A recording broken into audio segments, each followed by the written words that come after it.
Hello जी, अस्सलाम वालेकुम। उम्मीद करती हूँ बिल्कुल ठीक ठाक होंगे आप लोग और मैं भी यहाँ पे बिल्कुल ठीक हूँ। आज के व्लॉग का स्टार्ट मैं सहरी के टाइम से कर रही थी। सहरी बना के ख़ुद भी खा ली, बच्चों को भी खिला दी और अभी मैं बाहर आई थी। इतनी कोई तेज़ बारिश हो रही थी, इतनी ज़्यादा ठंडी हवा थी कि लिटरली मुझसे खड़ा नहीं हुआ जा रहा था। बहुत ज़्यादा ठंड लग रही थी। हर साल का ही हमारा यही इशू है कि हम लोग जो हैं वो पेटी में गर्म कपड़े रख देते हैं, ताला लगा देते हैं कि बस अब तो सर्दी गई और गर्मी आ चुकी है।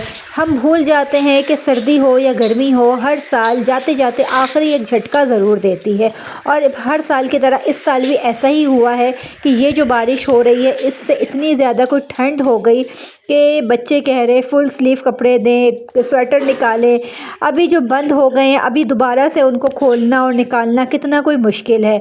पिछले साल भी ऐसा हुआ, उससे पिछले साल भी ऐसा हुआ, पता नहीं क्यों हम ये बात भूल जाते हैं और इस साल फिर ऐसा ही हो रहा है। इस ठंडे ठंडे मौसम की वजह से रमज़ान तो माशाल्लाह माशाल्लाह से हमारा बहुत अच्छा गुजरा है और ये 3-4 थोड़े से रोज़े रह गए, ये भी बहुत अच्छे गुजरेंगे और ईद पर भी मौसम बहुत अच्छा ठंडा ठंडा ही होगा।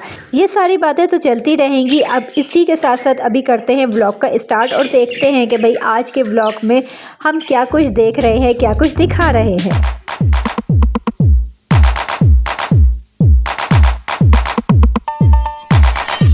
जब हम छोटे होते थे तो अम्मी अब्बू के मुंह से हम यही सुनते थे कि भाई ईद तो बच्चों की होती है, बड़ों का क्या है, कुछ भी पहन लो, कुछ भी कर लो, ईद तो असल में बच्चों की होती है। आज हम जब इस उम्र में पहुंच गए हैं कि माशाल्लाह माशाल्लाह बच्चे हमारे बराबर हो गए हैं, तो आज मैं ख़ुद भी यही कहती हूँ कि ईद तो बच्चों की होती है। हमारा क्या है, कुछ भी पहन लेंगे, नहीं है तो नहीं बनाया तो कोई मसला नहीं है, बस बच्चों की ईद है, बच्चों की हर चीज़ पूरी होनी चाहिए। ईद की तैयारी के साथ साथ लेकिन मैं जो हूँ बच्चों के लिए अलविदा का सूट भी एक ज़रूर बनाती हूँ और मुझे ये होता है कि जुमा अलविदा पे बच्चे जो हैं अच्छे से साफ़ सुथरे प्यारे प्यारे कपड़े जो हैं पहन के तैयार हो। बच्चियों का सिंपल सा मैंने ये ड्रेस स्टिच करवाए जो बच्चियों ने पहना हुआ है और लड़के तो एज़ यूजुअल मतलब कि जुमे वाले दिन जुमा अलविदा हो या आम जुमा हो, शलवार कमीज़ उन्होंने पहनना ही पहनना होता है। तो यहाँ पर जनाब नहा धो के अच्छे से तैयार हो के माशाल्लाह माशाल्लाह से चारों बच्चे जो है रेडी हो चुके थे और मैं इनको बोल रही थी कि भाई जल्दी करो, अब आ जाओ, आके एक जगह सेट हो जाओ, मैं तुम लोगों की पिक्चर्स लेती हूँ। यहाँ पे बच्चों के रूम की बेडशीट्स भी मैंने न्यू बिछाई थी जो कि माशाल्लाह माशाल्लाह से बहुत प्यारी लग रही थी। और पिक्चर्स लेने का असल मकसद ये नहीं होता कि आप लोगों के साथ शेयर करना है, बल्कि जो परदेश में इनके बाबा बैठे हैं उनके साथ हर चीज़ शेयर करनी होती है क्योंकि वो इंतज़ार कर रहे होते हैं।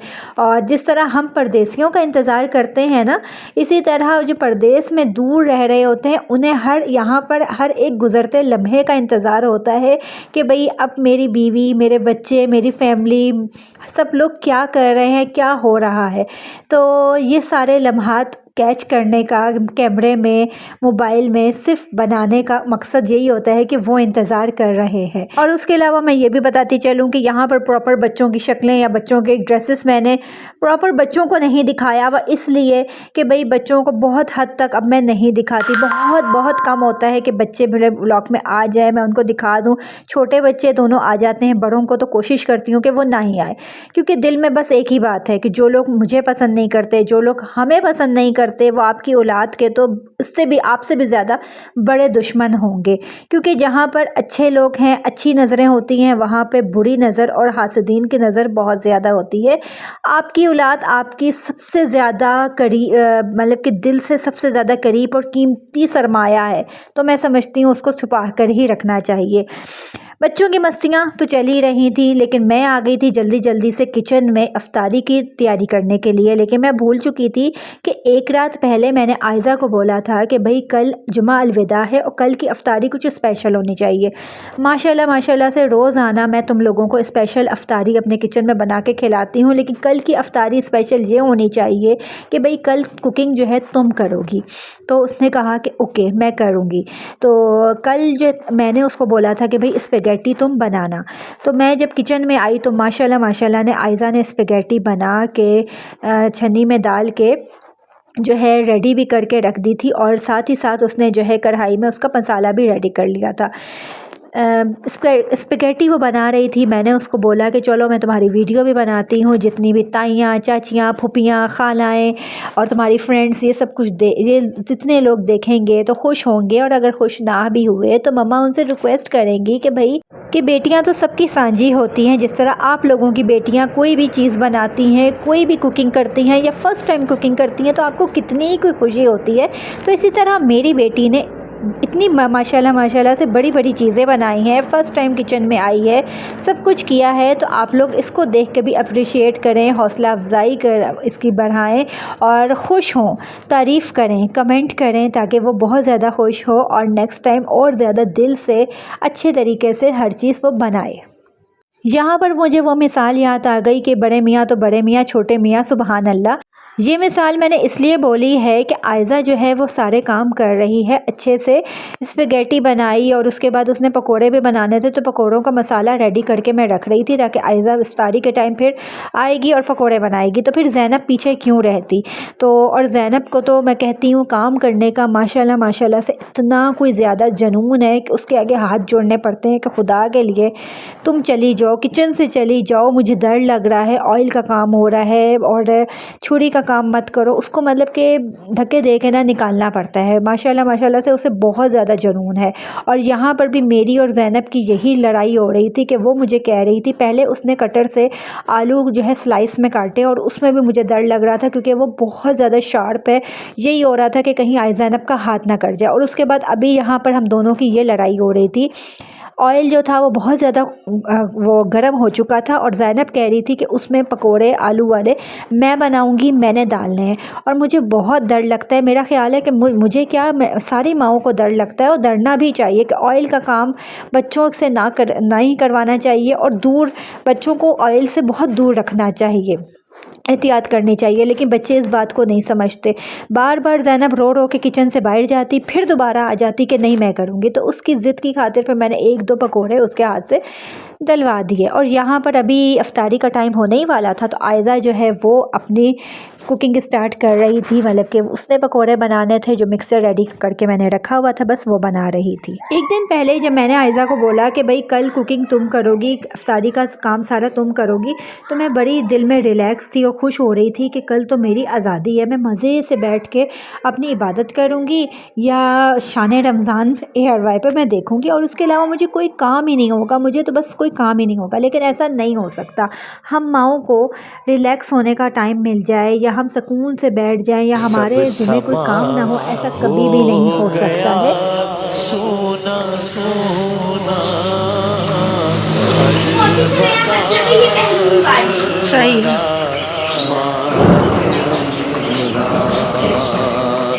तेरे आने से दिल खुश हुआ था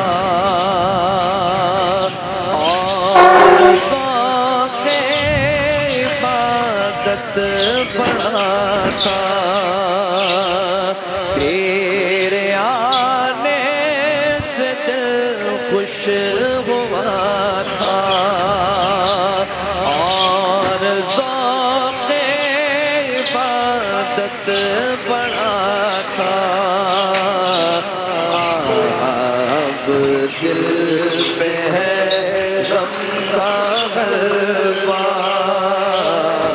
अब दिल पे है गम का गलबा। अलबदा अलबदा ये जो मैं क्लिप अभी आप लोगों के साथ शेयर कर रही हूँ, ये अगले दिन की अफ्तारी का क्लिप है, जिस दिन मैंने डिसाइड किया था कि आज हम बनाएंगे चिकन बिरयानी और साथ में होगी खजूर। तो चिकन बिरयानी का आइडिया भी आयज़ा को मैंने दिया था कि भाई मैं तुम्हें एक बहुत सिंपल तरीका बताती हूँ चिकन बिरयानी बनाने का, जिससे तुम्हें बिल्कुल ईज़ी तरीके से तुम चिकन बिरयानी जो है बना सकोगी। जिस तरीके से हम अगर बनाते हैं वो तरीका मैं इसको बताती समझाती, पहली बार इसको समझ ही ना आता और ये डर के भाग जाती कि ये तो बहुत मुश्किल काम है, मैं तो आइंदा के बाद किचन में ही नहीं आऊँगी। मेरा मकसद बड़ी होती बच्चियों को सिखाना है, ना कि उनको किचन से भगाना है। बंद कर दीजिए।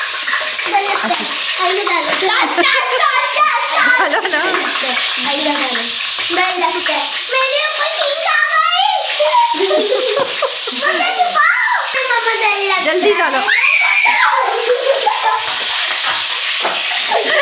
ये बिरयानी बन रही है, बिरयानी कह रही होगी मैं कहाँ फंस गई हूँ। ज़ैनब आओ ना, जल्दी डालो।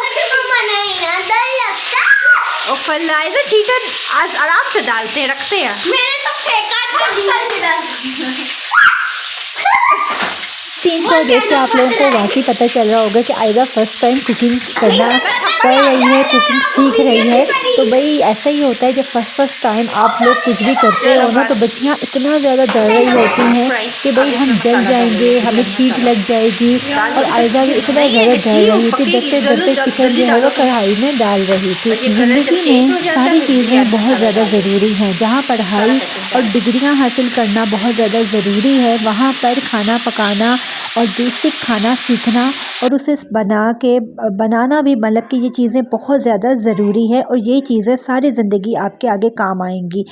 डिग्रियां तो एक वक्त में जाके काम आती हैं और बिल्कुल काम आती हैं, मैं इस चीज़ से इनकार नहीं कर रही, लेकिन जो ज़िंदगी में असल काम आता है वो हांडी रोटी घरदारी ही होती है, ख़ास तौर पे बच्चियों के लिए। ऐसा नहीं है कि बच्चियों को आप बोलें और किचन में वो भागती हुई चली जाएंगी। आजकल की जेनज़ीज़ जो बच्चियां हैं वो ये समझती हैं कि जब हमारे सर पे पड़ेगी तो हम कर लेंगे।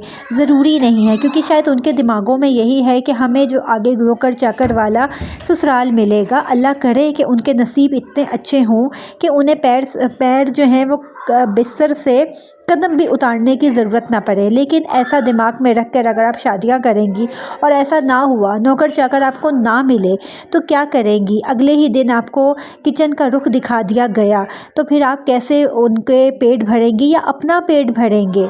तो बहुत मुश्किल हो जाता है फिर उन बच्चियों के लिए जिनको कुछ भी नहीं आता है। दूसरी तरफ अगर हम ये देखें कि अगर आप बड़ी बड़ी डिग्रियां हासिल कर रही हैं, जो कि बिल्कुल करनी भी चाहिए, और आपको जॉब करने की ससुराल में इजाज़त मिल गई है और आप जॉब करने लगी हैं, अपनी ख्वाहिश पूरी कर रही हैं, डिग्री का इस्तेमाल कर रही हैं, लेकिन अब आप क्या समझती हैं कि आप जॉब से थके आए हैं तो आपका शौहर, नंदे, सास कोई भी नहीं, सिर्फ शौहर ही, खाली आप इन लॉस की बात छोड़ दें, आप खाली शौहर की बात कर लें तो वो शौहर जो है आपके लिए ट्रे सजा के आपके आगे रखेगा। तो ऐसा कोई सीन आगे प्रैक्टिकल लाइफ में कभी भी नहीं होता है। बहुत कोई कम ही फैमिलीज़ होती हैं या बहुत कम लोग होते हैं जिनके साथ ऐसी इतनी अच्छी किस्मत हो। ओवरऑल हमारे माशरे में ऐसा नहीं होता है। बीवी अगर जॉब से थकी हुई भी आ रही है तो उसने अपने लिए भी हांडी रोटी करनी है, अपना पेट भी भरना है, थके हुए शौहर का भी पेट भरना है, बच्चों का भी और इन लॉस का भी। और उस पर अगर वो ये कहे कि उसकी मेहनत, उसकी थकन की कोई तारीफ़ कर ले कि तुम इतनी मेहनत करती हो, तुमने इतना अच्छा खाना बनाया है, तुम बाहर से भी थकी हुई आई हो, ना हाउसवाइफ की, ना वर्किंग वूमेन की, किसी की भी तारीफ़ नहीं की जाती है, ना ही हौसला अफजाई की जाती है, ना तारीफ़ की जाती है। सब पेट भर के, हाथ पहुँच के, टेबल से उठ के अपने अपने कमरों में चले जाते हैं। तारीफ़ और हौसला अफजाई सिर्फ माँ बाप करते हैं, माँ बाप के घर में ही होता है कि माँ आपके सर पे खड़ी होकर आपको हर चीज़ बता रही है, सिखा रही है और आपके सपोर्टर बन के वो पीछे खड़ी हुई है कि मेरी बेटी जल ना जाए, मेरी बेटी का हाथ ना कट जाए, उसे कुछ हो ना जाए। लेकिन ससुराल में ऐसा नहीं होता है। यहाँ पे माशाल्लाह से यार इतनी कोई मज़े की बिरयानी बनी थी, मैं आप लोगों को लफ्ज़ों में बयान भी नहीं कर सकती। ठंडा मौसम था, गरम बिरयानी थी और 2 दिनों का मिक्स में मैंने ये आयज़ा की 2 दिनों की कुकिंग आप लोगों के साथ शेयर की है। तमाम आप लोगों को, देखने वाले सुनने वालों से रिक्वेस्ट है कि यार प्लीज़ सपोर्ट ज़रूर करना, देखना, अप्रिशिएट करना और तारीफ़ ज़रूर करना, माशाल्लाह ज़रूर बोलना। हर चीज़ एक से भर कर एक थी, स्पगेटी, पकोड़े, बिरयानी, हर चीज़ माशाल्लाह से बहुत अच्छी ही माशाल्लाह आयज़ा ने बनाई थी। तो अल्लाह पाक हर बच्ची का नसीब बहुत अच्छा करे इस बाबरकत महीने के सदक़े। और आप लोगों से अभी मुलाकात होगी शायद चांद रात पे, शायद एक आखिरी सहरी और आखिरी अफ्तारी का व्लॉग अब आ जाए, उसके बाद तो इंशाल्लाह ईद पर ही अब मुलाकात होगी। अपना बहुत ख्याल रखेंगा, दुआओं में याद रखेंगा। मिलूँगी आप लोगों से फिर किसी और व्लॉग में। ये बात फिर से बोलूँगी कि बेटियां सबकी सांझी होती हैं, जैसा प्यार, जैसी मोहब्बत आप लोग अपनी बेटियों से करते हैं, वही प्यार दूसरों की बेटियों के साथ भी किया करें। इसी के साथ अल्लाह हाफिज़।